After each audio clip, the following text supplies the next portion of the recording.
And Charlotte is our presenter today. So Charlotte, if you can hear me, you can come out. Uh-oh. Did she get into gear? Well, I don't know. I haven't seen it back there. I agonized about what to wear today. So I decided basic black was the best of it. Goes with everything. You get a shot? And Be careful. so, if you don't mind, I'm going to take this off. That is a first. I've never had that photo. I may take items off as the presentation. I want to get a photo. Do you want me to turn some light Turn the light on? on for a second, yeah. That was too good to pass up. All right. I just want you I have a guys to million have of an these authentic photos. Oh, yeah? experience. I want you to have an immersive Let's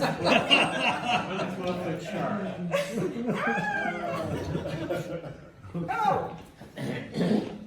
So, And Charlotte, can I ask you a quick question? Yeah. You would leave the light on because you do have some visuals. I think yeah, you can see well, the screen. unless you can't see. If No, we you can see. I think it's pretty clear that we can see the screen. So let's leave it on. Okay, so just a note about all this. I weigh 120 pounds. I'm 5 foot tall and I'm 70 years old. In addition to what I have on right now, there is a 30-pound tank on the back of me and 12 pounds of weights in my weight pockets. And so this is not like going to the bosque to shoot birds. It's extremely challenging. And there was a moment in my training when I thought, I don't know if I'm cut out for this because I'm really not a jock, you know? But my husband, that's Michael over there, we are both master divers. And what that entails is you have to do X amount of dives in X amount of time. You have to take 10 different underwater classes, and one of the classes that I chose was photography. And I did that, my first photography class, on the Great Barrier Reef in Australia with a Canon G12. So what this presentation is, it's a compilation of that first underwater photography class, my certification in underwater photography, and then I had, probably, let's see, 10 years of experience of underwater photography. So I want to give you a little bit of, well, first of all, have you ever dived? Raise your hand if you've ever dived. Okay. So, snorkeling is totally different. You know, you're on the surface the majority of the time, so it's a whole different ballgame when you learn to dive. So what you can expect, and Michael and I have been on all these in our 330-some dives, anything from a canoe-like boat, where there's just the two of us and the dive master and the boat cabin, the boat captain, a fast boat, which is the next step up, where you might have 10 people on a boat with a little canopy, and then luxury fishing boats that have been adapted, so they have these holes for the tanks, and you get your tank on, and then you walk to the edge without falling down. And then a liveaboard, which is what we were on in Australia. I think that's the only liveaboard we've ever done. No, Cuba and Australia. And on that, they serve you great food, and you've got your own cabin, and you're out on the water for a week or so. And then there's also shore dives where you get all this enormous weight on you and you have to walk yourself into the water. And that is really hard, sometimes over rocks and stones and pebbles. Depending on the size of the boat and the dive masters, you can have as many as 20 divers. Those are usually divided up into 2 groups or maybe 3 groups if you have that many divers. Some of them are photographers, some of them are brand new divers, they're not even certified yet. Some of them are not photographers, and then there are all these little guys swimming around with GoPros strapped to their heads. And the dive master could be anywhere from, let's just get these people out, get them back on the boat, you know, the old mule going back to the stable, you know, do their job, don't look at anything. But if you really get lucky and you know your dive master and you choose them, they can show you the most incredible underwater things to photograph. And it's really the small stuff that I love. It's a life or death sport. It truly is. And so the biggest danger, in my opinion, about diving is complacency. Because you have 25 dives, they're all perfect, without any kind of hitch. Everything's going fine. You think it's always gonna be that way. You relax your guard. That's exactly when something happened. In 2019, Michael was the 64th recorded instance of shark bite. He got bit in Castro's Gardens of the Queen diving site. It wasn't horrible, and there were people from Austria, a couple, 2 doctors, and they had an incredible first aid kit. But these kinds of things, I mean, not shark bites, but other kinds of emergencies, can happen. And when they do, it totally disrupts the dive. His happened on the safety stop on the ascent on the way up. So we were at the end of the dive. But if it had happened at the beginning of the dive, the whole dive probably would have been aborted. So, and then there's a mix of different certification skills and so forth on the boat. So you just never know, you know, who you're gonna be diving with or what the conditions are gonna be. There's a lot of unpredictable stuff going on.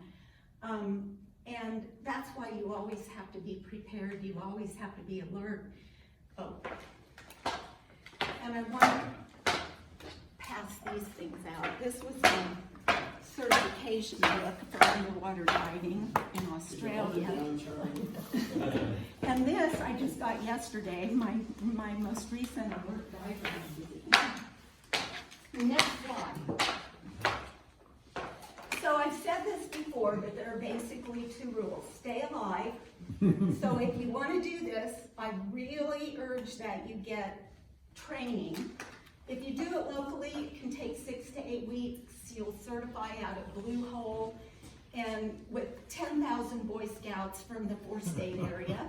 But if you go to a dive resort, they'll get you certified in a matter of days because they want to get you in the water and hooked on the sport. The second rule is don't touch anything. And that's because these critters and the plant life down there, they have developed incredible self-preservation skills, and they will hurt you if you touch them. And you could hurt them in the process. So, bottom line, to support your photography, be a good diver first. Okay, next. Okay, so here are the challenges. Getting the right camera settings before you go underwater, and I'm going to talk about those. And everything is moving, including you. And it can change. Like the currents can go this way, and then they can go that way. The surges can get really big. Probably the scariest thing that ever happened to me, I was down really low photographing a shark. And Michael, what do they call those currents that sweep you away? Rip current. Rip tide. A rip tide came in. I actually saw a sand tornado under the water. So it can be very dangerous. Equipment failures. Michael, for a while, was having trouble with his VC, and it would all of a sudden just start filling and filling, and he'd start shooting to the top, you know. You just can't, it's all, you know, physical stuff that has its strengths and weaknesses. And I'll never forget the dive when I went down and I looked, and all of a sudden I saw my camera case was full of water, and I knew my O-ring had failed. But the memory stick was still good, so I still had the photographs I had taken so far. The light is constantly changing, and there's nothing you can do about that. Just the waves make the light very ephemeral and very different at different times. Currents and sea life behaviors, and the combination of those two can be dangerous, as I described about the riptide and me photographing sharks. I tend to get very absorbed, and I don't want to leave a particular subject till I'm sure I've gotten at least one or two good shots. And so what Michael will do, he tries to steady me sometimes, but then he gets nervous because the group has already gone on and he doesn't want to get lost.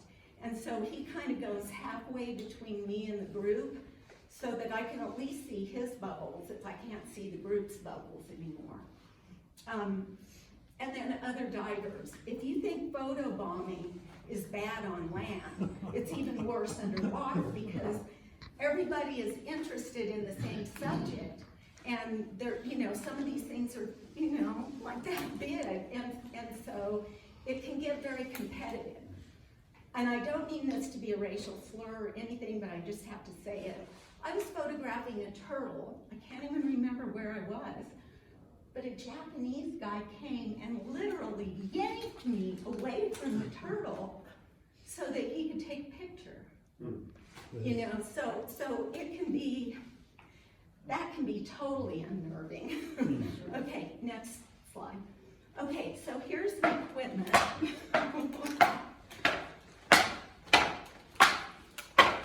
So you got a camera. This is my second camera that I've used underwater. I'm not going to show you the batteries and memory stick. You've got the camera housing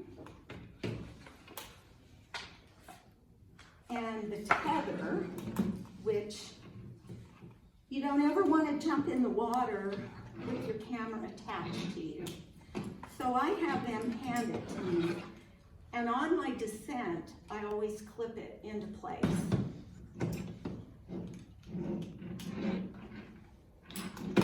And then the same thing, when you come up, you take your camera off and you hand it to the person that's above. Because there's so much blue light underwater, I use a red filter. And what's really cool about this setup is I can put whatever filter I need. I can take it on or off underwater as necessary.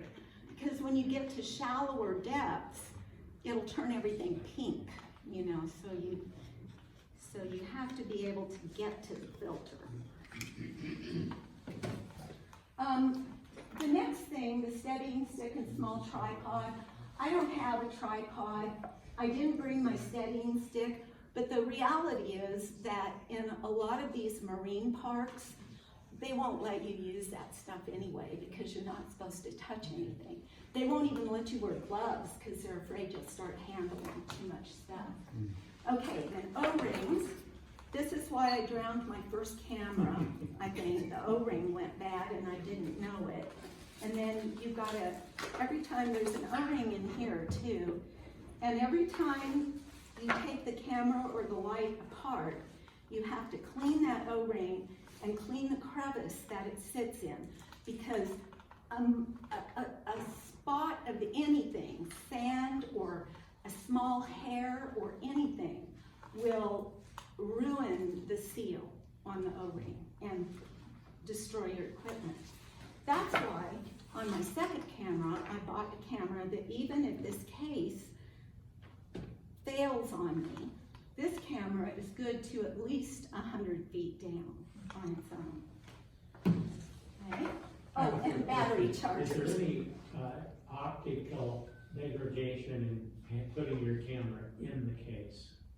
I don't think so. I haven't noticed I'm it. just curious. I haven't noticed it, and this space, you know, in between you might have to burp the filter, because air bubbles could form in there, so you might have to burp that on your way down or during the dive. Okay, so what I learned real quick, I had a little Nikon, kind of like this Olympus, and I found out I could not get a housing for that camera. But a Nikon that looked exactly like my camera, but was a slightly different model, you could get a housing. So, you know, you've got to choose equipment that you can get a housing for. And they even make, like Sea Life brand makes a camera that you don't even need a housing for. I don't know how good that camera is. Okay, next one. All right, so this is how I set my camera up, this camera. And another thing about Olympus, they are really dedicated to underwater photography, and they even have underwater photography trips that you can sign up for. And so they were really good about providing me with resources for how to get kind of a foolproof setup. Because when you're underwater, you don't have that much time to dink with your equipment. There's just no time at all. You need to be shooting constantly. And so I use the C1 setting. Are you guys familiar with those settings, C1 and C2? I don't know if all cameras have them. Most of the, if I can interject real quickly, most of the cameras have a place that you can store settings. Yeah. So all she's done is taken her settings and stored them to the C1 button on the camera. Every camera has something of that similarity. Correct, correct. Thank you. And so I normally do all this setup that I'm talking about either the night before or the afternoon after I get back from a dive. And because, again, there's no time on the boat, there's no way you can test anything on the boat if the boat is a madhouse. And once you're underwater, if you're not set, you're SOL. So these are the settings that I use, and Jeff and I discussed other cameras probably have different menus, but this is what I set mine up. And the exposure compensation tool, there's a little knob, and I can't remember which one of these is it, but I start at a -2 because I'm usually diving in the morning, and I you know, reduce that as I go throughout the dive as it gets more light and stuff. So that's that. And I will share all these slides with you. So I think we can go to the next one. So the external light source. When I first started doing underwater photography with my G12, I just used the existing light source in that camera. It was my first setup, but when I bought my Olympus, they convinced me that I needed to upgrade.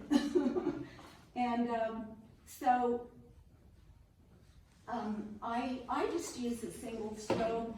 I'm a zen, very zen kind of person, and I don't like to have to pack a lot of equipment. I don't like to have to maintain it when I'm traveling.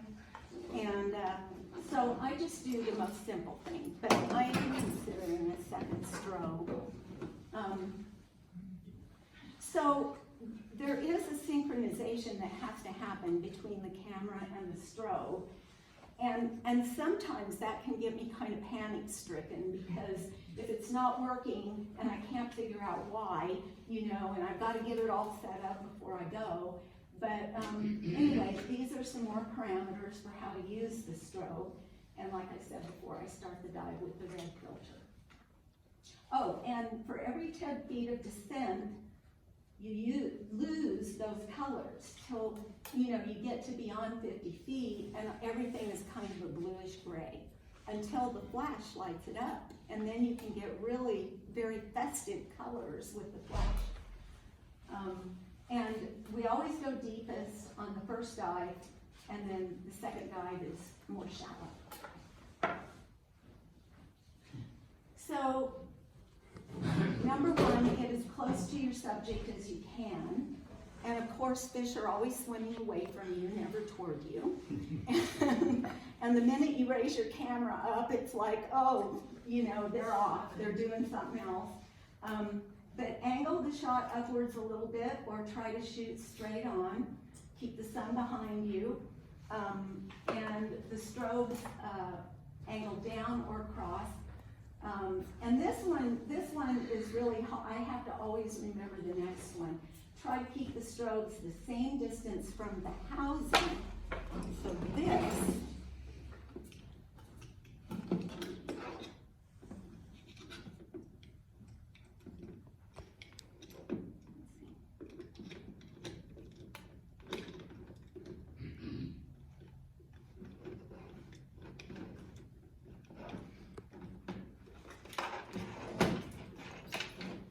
While you're getting it set up, do the fish respond to the flash at all?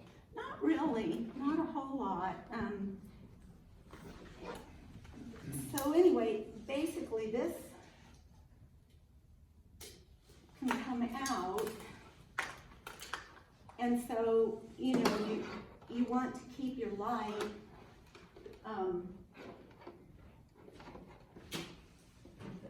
like, so here, my subject would be about here. So, then the magic zone is 20 to 30 feet deep, because that's where you still have a lot of sunlight and a lot of color, and you almost don't even need a strobe or a red filter, and there's so much little pretty sea life in that space. And I think that's, can we go to the next one? Okay, that's it. So this particular picture was my first dive trip with the camera. It was my first shark dive, and that was on December 19th of 2012. And I certified on 10-10-10, so it was 2 years before I got a camera. And then they put me in first. And so I was down there all by myself, and that's a black tip reef shark. But that day, I developed a love for underwater photography. But I didn't know anything about it, and I couldn't take a good picture to save my soul. That shark was not photoshopped in. No.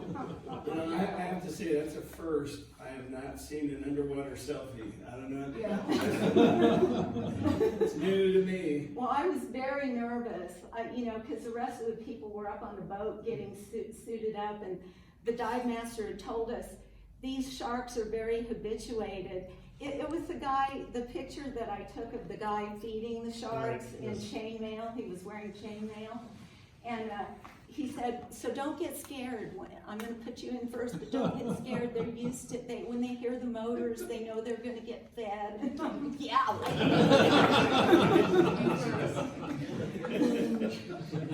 that's it. So, Does anybody have any?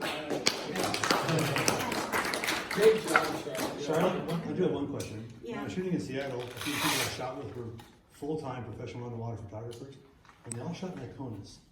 They all shot Nikonas cameras. Oh, okay. Given how much you do, is there some reason you don't go buy yourself a Nikonas? Well, I hadn't even heard of that brand, actually. How do you It's an spell it? underwater Nikon. It's Oh, designed- Nikon. No case required, yeah. Okay, Nikon underwater Correct. photography. Yeah. Yeah, I'll look into it. Thanks. I'll look into it.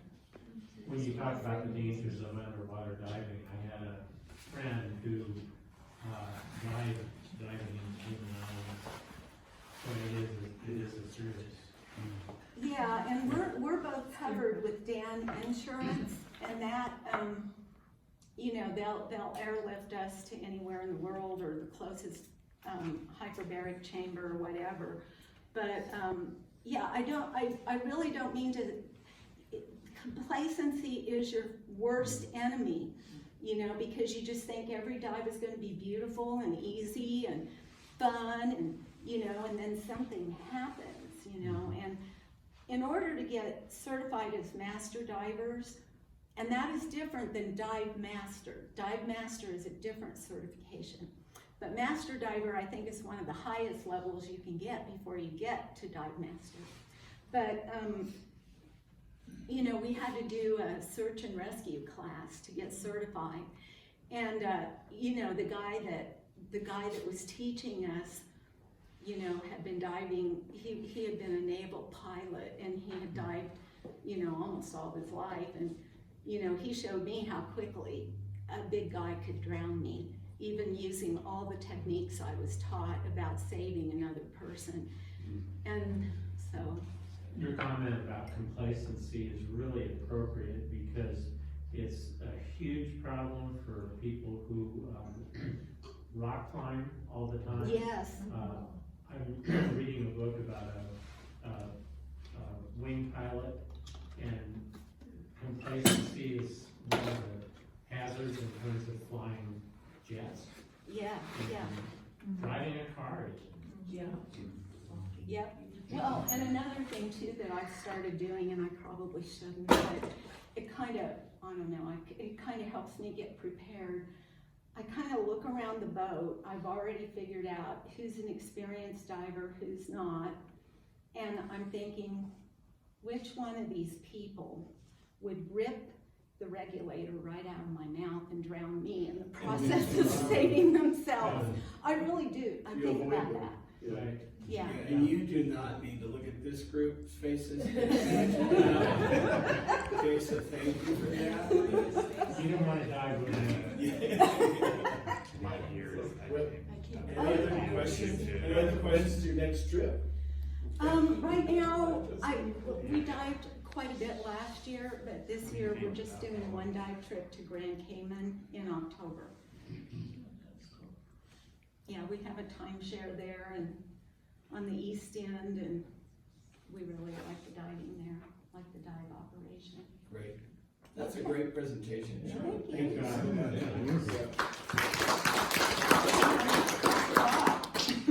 You always gotta make sure that this is hooked up. But anyway, this goes from this to this, and and that's what makes the flash work. That dive light would be a great light for any camera. I'm thinking, I don't see anything wrong with that at all.